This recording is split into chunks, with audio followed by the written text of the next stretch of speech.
Welcome to Answers for Living. We're looking at America and asking the question, can God save America? In 1947, the Supreme Court was asked if this was a Christian nation.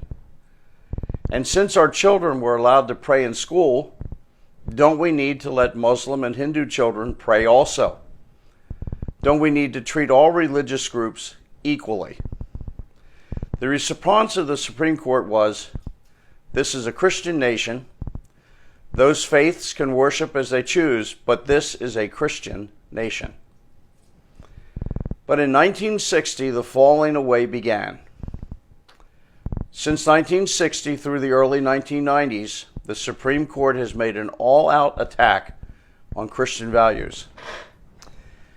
As they began to outlaw Bible reading and prayer, and the posting of 10 Commandments in schools. In 1962, the Supreme Court said that this 22-word prayer could not be prayed anymore in school. Now listen to the prayer. Almighty God, we acknowledge our dependence on you. We beg your blessing upon us, our parents, our leaders, and our country. Well, that's the prayer. And they said it was unconstitutional. 1963, teachers announced to their students that the Supreme Court had ruled no more prayer or Bible reading in school.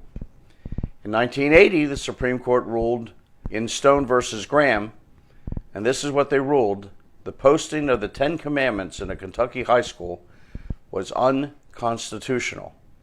Now, these are the words that they used to tell us this. If the posting of the 10 Commandments are to have an effect at all, it will be to induce the school children to read, to meditate upon, perhaps to venerate and obey the 10 Commandments. This is not a permissible objective under the First Amendment. So how has that worked out for America to remove prayer, Bible reading, and the posting of the 10 Commandments? Well, William Bennett wrote, since prayer and Bible reading and the posting of the 10 Commandments were outlawed, we have seen a 560% increase in school crime, a 400% increase in illegitimate births, the quadruple number of divorces, 3.8 million teenagers with drinking problems, 135,000 guns are carried to school every day. In 1997, 17 years after the Supreme Court ruled out posting the 10 Commandments in the Kentucky school, in that high school, some Christian teenagers were praying together in a classroom, and while they were praying, a 14-year-old student opened fire and killed 3 of them and seriously wounded 5 fellow students.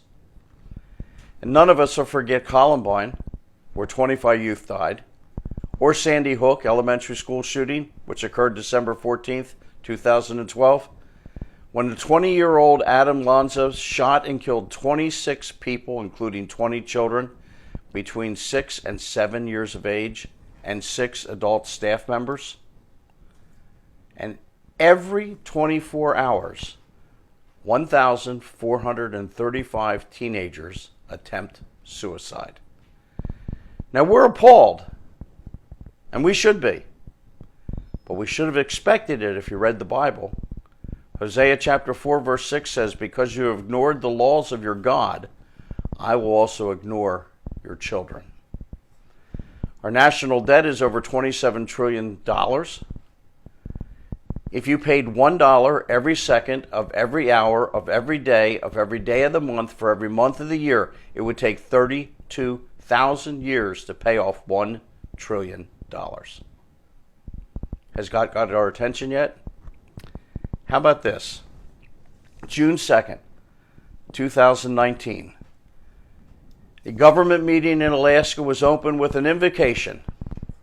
The one praying was a representative of a satanic temple and prayed to Satan and ended the prayer with "Hail Satan." What has gotten into America that we feel we need to appease the Prince of Darkness and allow him any influence in this Christian nation?